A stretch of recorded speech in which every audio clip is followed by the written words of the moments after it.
Hello students, তোমাদের varsity তো ঈদের ছুটি হয়ে যাচ্ছে। খুশির সংবাদ, তার থেকেও বড় খুশির সংবাদ হলো আমার ক্লাসটা আমি কিন্তু নিব না। জাস্ট একটা মাত্র টপিক লেখো অ্যাসাইনমেন্টে, এটা হোমওয়ার্ক করে আনবা। আমি বলছি ঈদ আনন্দ করার জন্য, এনজয় করার জন্য, বাসায় গিয়ে বই ছুঁয়েও দেখবা না।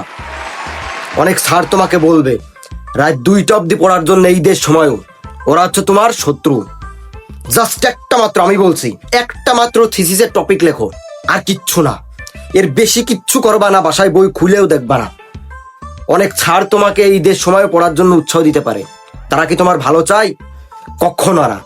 আমি বলছি জাস্ট যদি তোমার ইচ্ছা হয় তুমি রিসার্চটা করতে পারো।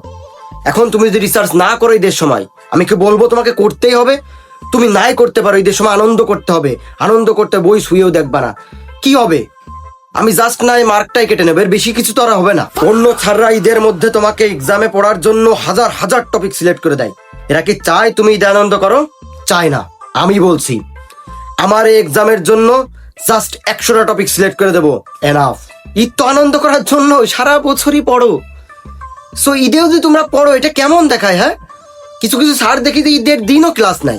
এখন বাবা, আমি যদি ঈদের দিনও তোমাদের ক্লাস নিই, তোমাদের ক্লাস করতে হবে? বিষয়টা কি এরকম যে ক্লাস করতে হবে তোমাদের? কেন? ঈদ আসে, তোমরা আনন্দ করো, তোমরা বই ছুঁয়ে দেখবা কেন?